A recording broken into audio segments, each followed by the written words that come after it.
Welcome back to the Castaway Consultants, where we teach future Survivor players how to play the game by criticizing current players. Today we are looking at Survivor 46, Episode 4, Don't Touch the Oven. I'm one of your co-hosts, Josh Wessler, joined today by Ryan Stacy and Derek Kubicek. How's it going? Yo. I'm excited to talk about today. Are you? I'm not. I mean, there's not a lot here, but it's fun. I mean, I just like Survivor. I mean, this is... To talk about this episode, to spoil what we thought about this episode. This is a very, very straightforward episode. Not a lot of surprises here. It's very much a character study episode, which we don't get too often on Survivor these days. Usually they're going for the big twist, the big shocking blindside. Nope, not tonight. Whether you like that kind of thing, you know, I can't tell you one way or the other. It's definitely less sizzle. There's less sizzle. There's less sizzle here. But I still like the episode. Is this the Iron Man 2 of Survivor episodes, Ryan? That's insulting to something. I'm not sure what, though. Probably Iron Man 2 on the whole. Tony Stark, I think. Yeah, actually, you know what? This is apt. It's a character study of a person who's falling apart. Iron Man 2 and someone else. On a more pedantic note, it's probably more apt to say don't touch the stove, but talked about touching the oven. You can touch an oven, just not the inside of an oven. The reason I think about that is I have a toddler. And just this week, he drove his car across the stovetop, and we're like, don't do that. It could be hot. He's like, yes, but is it cold? And we're like, yes, it's cold right now, but it could be hot. He's like, so that means it's warm. No, no, it's cold, but it could be hot. That could hurt. We compared the character being studied. I compared the character being studied to a toddler last week, and we're going to get more of that today. Yeah, someone's going to compare them to a toddler. From the cast, somebody from the cast. So we were a week ahead of them, even though we were a week behind the edit. I wasn't a fan of this episode. Just going to say that. I really like that this is completely different than something that I can think of as far as just like an episode that was served to us by Survivor. I can't think of anything that's been close to this in my viewing history. Sifu was similar last season. Not to the same extent, but similar. I still think that this is very far from this is much more extreme than that. I think I would have liked this more if we hadn't gotten a lot of the same thing the last like 2 episodes. If this would have been, you know, the rising and the falling all came in this episode, or maybe it just started at the end of like the tail end of last episode, I would have liked this a lot more. This felt like when we're going through our Rewind series and we're in the pre-merge of a season that we're not really fans of. It would be because of this. Sure. So like looking back on it, I could see myself not wanting to watch the pre-merge of the season for this stretch of episodes. Sure. Because after you watch it once, it's not really going to be very enjoyable, because even by the time that this episode rolled around, like I felt like I'd seen all of this already before. And there were even a couple of scenes in there where I'm like, why was this put here? Because we need to fill 90 minutes. Because we need to fill 90 minutes. And I feel like we've already gotten this exact same content either already this week or in previous weeks. So that bothered me, and it made it a fairly boring episode for me. Yeah, I mean, it's definitely like, from that perspective, it's a boring episode. But let's get into spoilers so we can talk about this a little more in depth. 3, 2, 1. Yeah, this 2-episode arc was really a kind of a stay of execution for Banu. We're gonna lose Banu tonight, deservedly so. And it's the same thing we saw last week. We get all the 5 stages of grief because he knows he's going and there's nothing he can do, and that's the episode. Now, I'm okay with that kind of thing just because I love Survivor, and it's just interesting to see what people do on Survivor. The one interesting caveat, and we'll talk about it maybe a little further in the episode, but we got to witness Banu experiencing all the stages of grief. And we got to see it on the tail end of him believing that his prayers had been answered by God, in case we had forgotten, God pinched Randon's nerve last episode, and that was something to be celebrated, and that really bothered me, and still does, admittedly. So it was, well, the episode itself may have been kind of boring. I almost enjoyed the fact that Banu had to go home 1 episode later. Like, no, it is your time. Yeah. So call it, you know, karma, call it fate or destiny, or just poetic justice. Not justice, but just poetry. Jeff didn't make them go to tribal. Well, guess what? they went anyway, and Banu went home. So, like you said, stay of execution. Course correction. It's just a continuation, truly. But it's nice that it's kind of over with, I think. It's basically like we had a 180-minute episode. Basically, yes. Of Banu's boot. The Banu's boot. Well, should we jump into this episode? Yes. Yep. All right. So the episode begins. After Jeff leaves with the news that Randon got medically evacuated, Banu is going to tell Tiffany and Q that he told Ben and Liz on his Mystery Adventure Island journey that Kenzie was the mastermind and that Q and Tiffany are close. And they're just like, God damn it, Banu. They're so mad. I feel so bad for him. I don't. I mean, yes, but I still feel bad for him. Like, what can you do, man? Not tell them this. Who could have predicted Banu? Who could have predicted this? Oh, you feel bad. You feel bad for Q and Tip. Oh, I thought you were saying you were feeling bad for Bond. No. Oh, okay. I'm like, no. And this is just a confirmation of all their suspicions, because last episode, again, because this was a 180-minute arc, they're like, oh, he's out there spilling the beans, but that didn't matter until Banu had been saved, and then he's like, okay, I'm going to come clean. New beginning. Let's start over. Oh, no, he did do the thing. Okay, great. Fantastic. We love to hear it. Over on Nami, real quick thing, we're going to get Soda and Tevin. They're singing a song and basically trying to encourage the others to join in. Cut to, like, Hunter and Liz just looking embarrassed. And I'm like, I feel this in my soul. Someone give us a good bass line. Silence. No one chimes in. Although it did need it. It did need some bass. Look, just don't ask people to join in your song. If they don't do it automatically, don't ask people to join in. If they want to, they will. If they don't want to, don't ask them, because some of us don't like to sing and in public, and it's just that the cringe was high. The cringe was high here. It was funny. Just a good callback. Just don't do it. Some people don't want to be included. Some people don't want to be included in a sing-along. You know, it's like back in whatever daycare when they tried to do it. I always hated it. It's like, no, leave me alone. Over on Sega, Jem, she's going to take the Beware advantage that she found last week and rehide it, just to cause chaos. It's going to work, because Maria is going to find it when she's with the entire tribe. She takes it, and it says, dig exactly where this is. And so, cut to everyone digging under this tree, straight into a big ant's nest. Whoops. Yeah, my winner pick, Jem. We haven't heard much from her quite yet, just a little bit here and there. I didn't like this. I didn't think that this was a good move. I think it mostly just goes to, like, what's the best thing that can happen and what's the worst thing that can happen. Sure. I don't think there's really anything positive that can come from this. Like, I disagree. A very, very slim chance that something, like, positive can come from it, but, like, even in Jem's confessional, it's basically like, I'm bored, so I'm gonna do this. Like, this is more just entertainment, and it's like, no, I like just keep the Beware advantage a secret. You are gonna be bored on Survivor. It's a long time, even with the shortened season. Embrace the boredom. Meditate or something. Go look at the ocean, talk to people. Don't just, like, I still think this was a decent move and it's going to work out for her. But yeah, for doing it for the reason that you're bored and you want to have some fun on Survivor, that's not a good reason to do things. This is a little bit like Tony's Ladder in Winners at War. It's just a fun little moment. It could have had consequences in much different. You know, Tony might have, like, really hurt himself. Jem, if she gets found out, I mean, then everyone knows that she has an advantage. But now suspicions are up. The real victim here, boys, is the tree. Yes. Who has watched for what? 16 straight seasons, just offering shade and maybe fruit. Who knows? And all of a sudden, they are completely... It's the giving tree, truly. Yes. What did I do? Why are you digging me up? Everyone feels so bad about Yanu, but the principal, like the chief victim of this episode is Jem's tree. It provided a home for ants. And now look. And now that home is destroyed. What is this, a home for ants? Not anymore. I just hope they put the dirt back. That poor tree. So normally I don't care about reward challenges. If they're just like regular reward challenges, who cares? Yada, yada. But one thing, Yanu got first place. They can do it. They have it in them.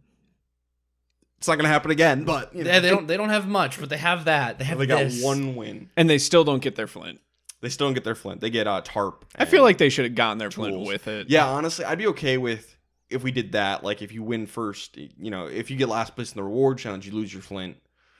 So maybe if you get rid of the flint thing, but give them another chance to win it, or at least let them forgo the fish for their flint. Yeah, honestly, like they traded it for a tarp and 2 tarps and tools. Yeah, that's actually good. Yeah, ask Jeff, like, hey, can we trade this for our flint? Just our flint. Oh, Jeff is open to negotiations. He might let you. He honestly might, and then he might take it away again at the immunity challenge. Yeah, but, again, I think we're still all on the same page where we don't like the flint thing. Absolutely not. Agreed. So back at camp, Q is going to try and coach Banu because he's like, if we don't lose the next immunity challenge, that means Banu sticks around because he's going next otherwise. But if he sticks around, we need to make him a better player so he doesn't blow up all of our games. So Q is going to try and like coach Banu on what to do. And they even have like a little mock tribal council where Q pretends to be Jeff. Like, here's the questions I'm going to answer you. How do you respond? A mock merge. And I loved how Banu even took on Q's cadence. We're all vibing really well together, Jeff. We're all vibing. Oh, who's vibing? Everyone on the beach is vibing. This was pretty funny. So who do you think about voting out tonight? I'm thinking about Tiffany. Oh yeah, I'm down for that. Just too quick, Banu. You're too eager. Ease up. Relax. Yeah, no, I like Q's attempts here. Though you got to be careful with this though, because you could offend somebody. Like if you come off as too condescending in these moments, Banu could get pissed. I would. Yes. Absolutely, 100% agree. I think after the conversations that he's had with Banu, like particularly starting at the whole Boss and Rob Phillip conversation, that going forward, it's like, okay, I can do whatever I want. Basically, here. Yeah, that is a good point. If you call someone Phillip and they don't get offended, you might be all right. You can coach them. Good luck. Well, you can try to coach them. You probably won't be successful. And I do think that based on the conversation with Kenzie, Tiffany and Kenzie are well aware of what Q is trying to do at this point. I think we are gone is the day where Q is thinking, I can use Banu as my Phillip. Him and we can do this. I think that was a very short-lived dream. As soon as Banu revealed what he said on the journey, Q's like, this is a problem. So, I mean, if we have to, we have to. So let's prepare for that. We're preparing for the worst. Yep. Maybe just hoping for the loss. Yeah, they definitely seemed less upset with the loss in this immunity challenge than they did last week, which is very funny. So, after the reward challenge, Secret Tribe's going to go back looking for the Beware advantage again. And we get a confessional from Mariah just real quick, because they can't find anything. And Mariah's like, well, one thing I know is Jeff will never lie to you. Ooh. Except for that, one time with the hourglass advantage. And you don't listen to the On Fire podcast, and Jeff, that's his. It really makes it sound like it's his biggest regret in the new era for sure. Good. And he said the reason that he'll never do it again is because Danny explained to him on the spot, you've never lied. This was a lie. Mm-hmm. And Jeff was like, well, I didn't really lie, but I can see where it came across like that. So like he kind of halfway admitted it, which is all we're going to get. But I do think it's fair to say going forward that Jeff won't lie like that. One can only hope. Most likely will not. At least not intentionally. If it happens, I think it will be a genuine error that should have been foreseeable, but a genuine error nonetheless. Look, I'm never willing to give Jeff the benefit of the doubt. So no. Shocker. Yeah, Jeff will never lie to you. Here's the thing, though. He did get rid of change history, and it is not come back. As a player, you have to work with the assumption that he's not going to lie to you. Yeah, because otherwise you're just going to go crazy. Yeah, exactly. But Mariah, she comes to suspect that obviously someone hit it. This is a fake Beware advantage. Somebody's got the real one. She thinks it was Tim because he was digging the hardest when they were looking for it. And so Mariah tells this to her closest ally, Jem, who's the real culprit. And Jim's like, yeah, that makes sense. It was definitely Tim. And honestly, they tell Maria this too, and it just puts a bigger target on Tim away from Jem. So far through the end of this episode, this is working for her. We'll see what happens, but sure, it works. It's definitely like, should she have done this? Questionable, for sure, but it seems effective to this point. It just seems like overplaying. Could be. I think. Very well could be.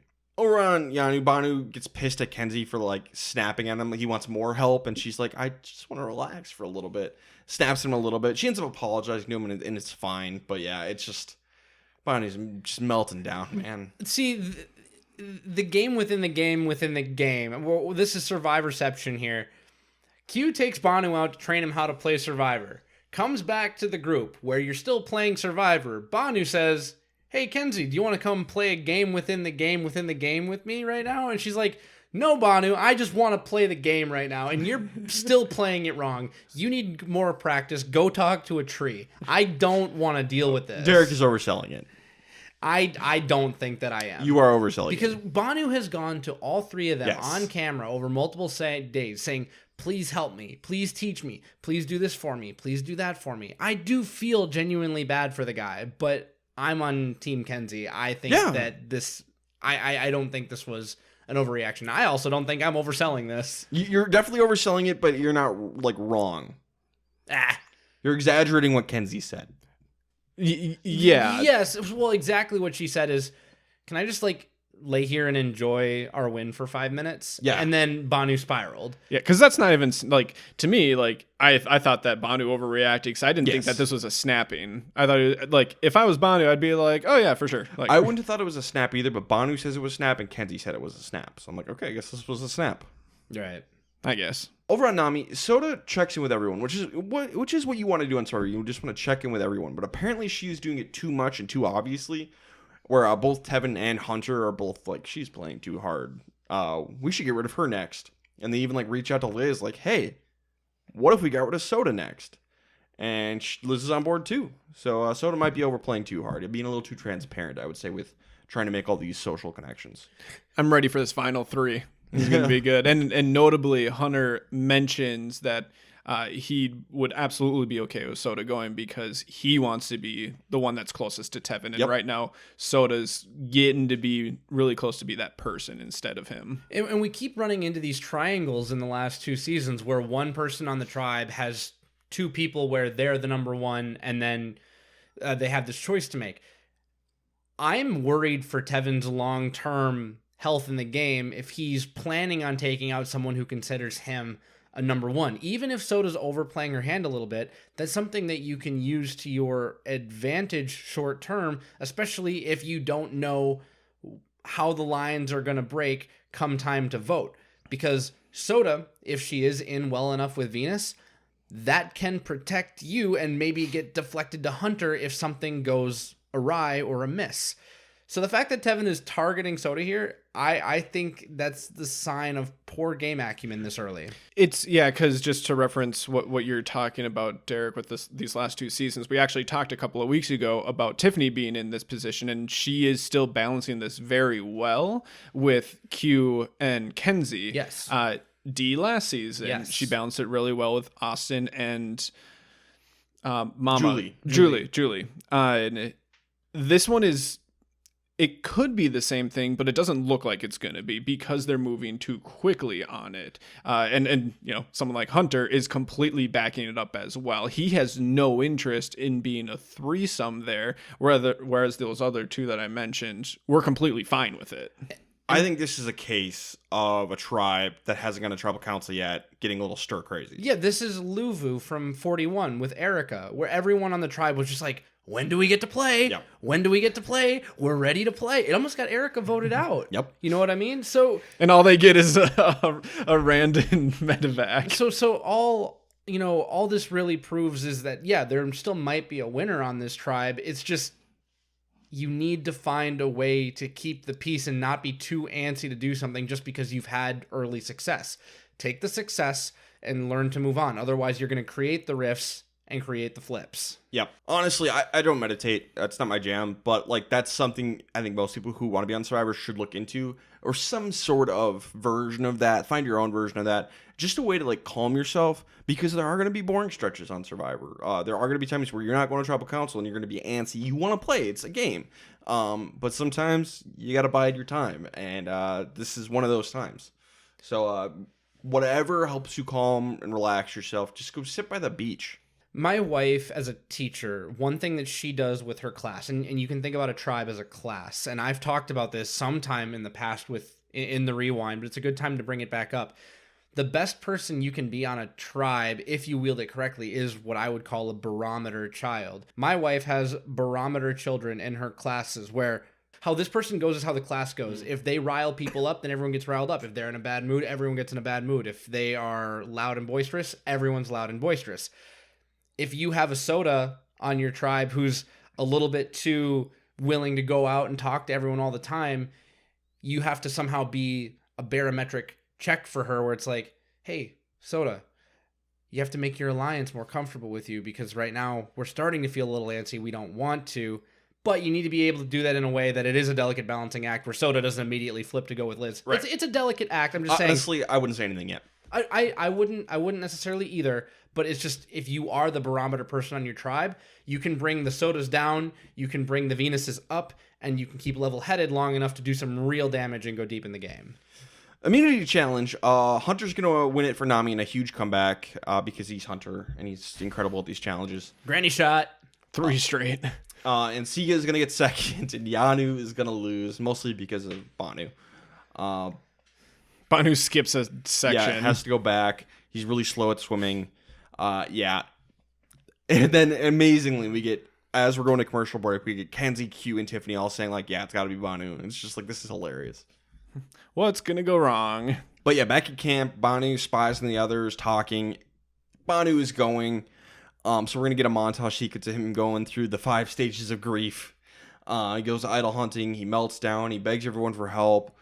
He even goes to Tiffany begging on his knees. And she's like, I won't talk to you unless you stand up. Probably my favorite part of the episode. He's on his knees and she's like, I'm not talking to you while you're on your knees. Like, I don't know why, but I love that moment because how else are you supposed to respond to that? And I understand that Banu is being genuine and he's doing everything that he can, but I kind of like how Tiffany's like, no, you need to leave with some dignity, buddy. Like, yeah. Tiffany straight up tells him, like, I'm voting for you. I'm writing your name down. And apparently they all did that. I'm guessing that at some point, Banu told these guys that he doesn't have a vote. We saw last episode that he told Q, so maybe Q told them I'm sure instead. Q told the others. Otherwise, they probably should be worried about shot in the dark at least a little bit, but like, at some point they just have all the information and they all know where the idol is. Banu doesn't, but they do. So they have actually 0 things to worry about. And also in this situation, let's say that Banu was actually on his own Mount Rushmore and he fooled them into thinking that he lost his vote and he actually does have his shot in the dark. At this point with Banu and those other 3, I think it's way more important for those 3 to stay together and not like betray one another on parchment and just take the odds and just hope that Banu doesn't get shot in the dark. Roll the die. Yep. Go for it. You go ahead, roll. Normally we're all about hinky votes to save yourself. Yep. This I don't think I could do it. Yeah, I really don't. Tribal council, we don't even do a regular vote. It's a verbal vote. We get Banu gets to give his farewell speech, basically, but it's 3-0. Banu goes out of the game. Was this the right move, guys? Yes, and I feel a little bit more vindicated from last week because I know specifically you, Ryan, we're trying to make a reasoning at least for Q and wanting to go with Banu long term, and I was very strongly against that just because of the wild card aspect of it and not being able to trust him being able to communicate with people, whether it's at tribal one-on-one conversations, laying up any sort of information. It's the type of thing where they needed to have that confirmation of him literally telling them that he did those things. I feel like they should have known before that even. So, but yeah, that is the moment for me. It's like when Banu revealed all that information on the journey and Q finds out about it, it's like, okay, we're done. I think how Tiff goes is how the tribe goes in this particular moment, right? Because it was either going to be Kenzie because Q wanted Kenzie, or it was going to be Banu. Banu has no vote, as he said, no agency. He has no sway on any of this other than possibly being of future use. I think after Banu confirmed that he kind of blew up Yanu's position on the journey, Tiffany, in going to Q, was like, absolutely not. And Q's thinking like, well, I don't want to burn the actual only usable bridge I have, so I just need to let this go. It's not worth it, and I would say we have that confirmation that that's correct. So I stand by what I said last week where, trust Q in his own best interest, but I think probably Tiff made it clear. What did Twitter think? It was not 100%. Wow. Shockingly. 93. Okay. 93% said that, yes, the right person. Did one of you guys vote in the poll to mess with it? I did not. No. Okay. No, I don't go on Twitter. That's fair. Twitter's right this time. 100% the right move. Yeah. Easy. Pretty straightforward. You know it's the right move when there's not even an actual, like, written vote. Yeah. Best player of the episode, Josh. Who do you got?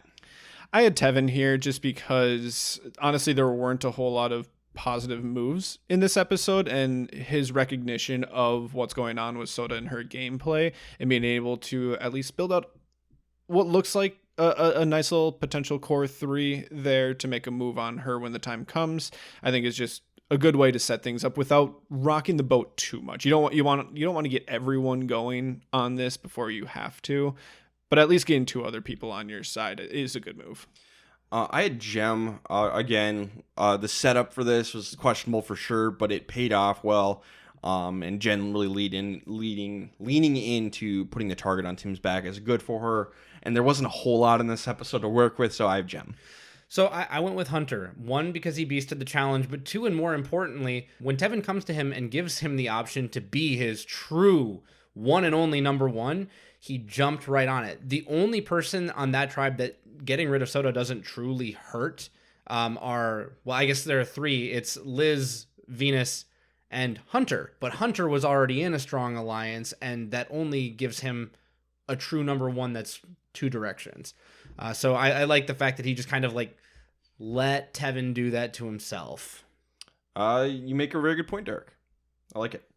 For worst player, I had Soda. Again, it's not terrible, but she is playing too hard and being a little too transparent to the point where her allies are getting suspicious and nervous of her. Yep, I said you have to make your allies comfortable. It is Soda. I have a dishonorable mention just because I don't like that Tevin is conspiring against a person who considers him a number 1. That seems like a very poor way to play from the top. But there's a reason that he's suspicious. If you are on top and Soda is not conspiring, but talking too much with Being Venus. sus. Yeah. So he has to worry. So he's creating his own contingency with Liz and Venus, and I don't blame him for doing that. I'm actually going to go a different direction. Sorry, Ryan, but I'm going to go Gem here. Okay. Your best player is my worst. I did not like the move. There's a possibility of something positive coming from it. I feel like there's just more possibility of it being negative. And Soda's playing probably a little bit too hard right now, especially since they haven't even gone to tribal yet. But it is rooted in a lot of the things that we would probably champion most of the times. It's just going a little bit too far. So I'm going to try to not be too hard on her about it.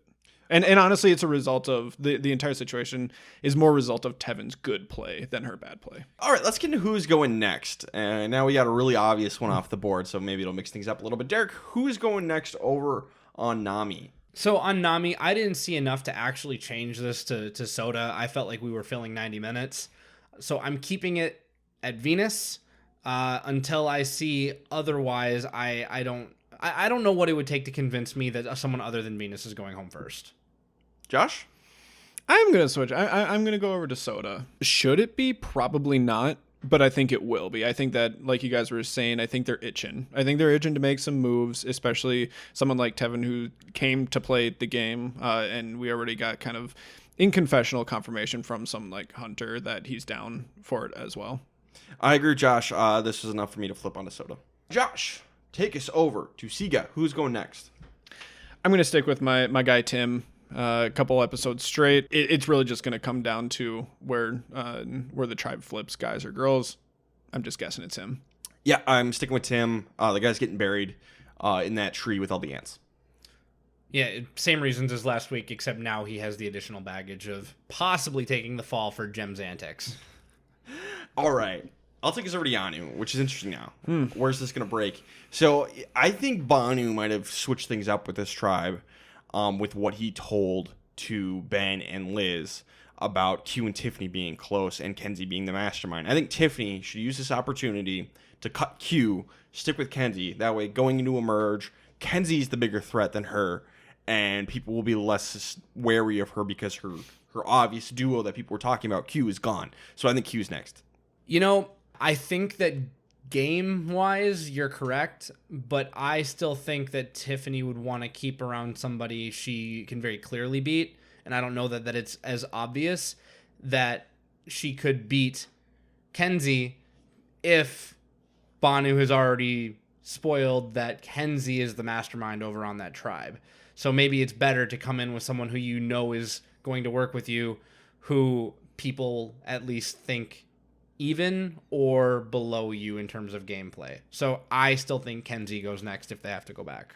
This is those are two really good reasons. I was actually thinking a little bit closer to the lines of Ryan here. I went with Q just because I think that she is going to want to be paired long term with Kenzie, just because it seems like they think a lot more similarly together. It seems like Tiffany and Q have some disagreements. I know most of it has revolved around Banu, but regardless, like just the fundamentals of it, seems like Q has kind of just been coming to her with things that are trying to change her mind, rather than Tiffany and Kenzie being a little bit more aligned, it seems like, throughout this pre-merge. And I just have a question, just to riff on this a little bit. Who do you I love how we all agree that it's not Tiffany. Yeah.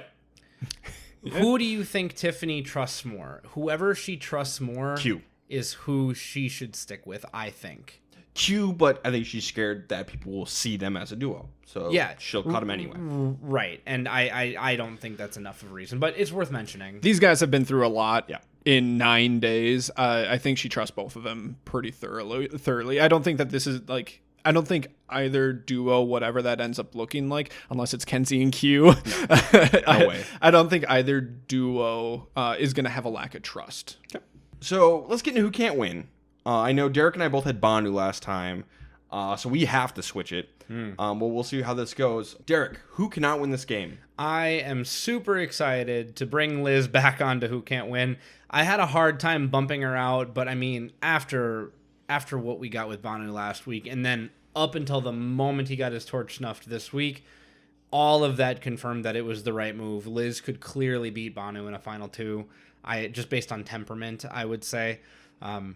That said, we did get additional confirmation this week that Liz is on the outs on her own tribe still. Or at least was. She's in on some plans to take out someone who's in the majority because they're a big threat, but she's on the outs for a reason. And for whatever reason it is, she is. So I'm happy to put Liz back on as my one who cannot win. Josh, you had... I had Liz last week, just because I've had her for a little bit now, and I just didn't want to switch it over to Banu, just because if there was a miraculous final two scenario, I don't know how. I feel like Banu would have beaten her in the end. So that means that I still have Liz, and nothing is changing yet.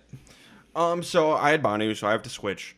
I considered Liz, but I think she's in a better spot and more well-liked than one other person, and that's Venus. So I have Venus as my person who can't win the game. I really haven't seen much from her socially that suggests she has any chance. But long way to go still. And again, we haven't gotten to see these other two tribes go to tribal council. So yeah. My faith in Venus would come from post-merge, her maybe bonding with other people a little bit better. Maybe she'll join Charlie's Angels or something. There you go. Who knows? But right now I have Venus, who is the person who cannot win this game. All right, last thing we have to check in on, and Josh, you can just go away. Bye. You're not needed. No, I'm your narrator. Oh, yeah, he's the banker. He's the banker. We got to check in with our survivor pool. Yeah, so rest in peace me from 2 weeks ago. Last week. So Ryan and Derek still get to play along with our survivor pool. So I'm going to ask Ryan first who he wants to pick. So far, he has picked Tiffany, Maria, and Tevin, so they are no longer on the board. Yep, and I picked all three of them because they had idols advantages of some kind, and I'm out of that now. I mean, there's people who have found the board advantages, but they haven't completely finished it yet. So that just means they don't have a vote, and no guarantee that they will finish it.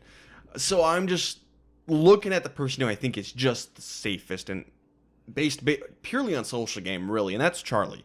As much as I hate his Taylor Swift references, I am picking Charlie for my survivor pool pick. What advantage did Tevin have again? Extra vote. Does he still have that? Yep. Yeah. Wild. Well, I used Charlie last week. I'm going to continue with my strategy of being a little bit more high risk. Yes, do it, please. But I'm trying to save some heavy hitters for the end because I have a feeling that if I don't, I'm going to find myself in trouble. I'm going with Moriah as my pick. I think on the women's side of Charlie's Angels, she's in the most danger, probably just based on her vertical jump alone.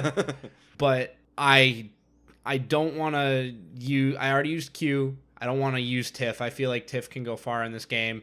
If Yanni goes to tribal, I think Kenzie's going home. That means I have to pick someone from the two tribes that we really don't know anything about definitively, other than who has advantages, but I want to save them. So going with Mariah. Who had you picked so far?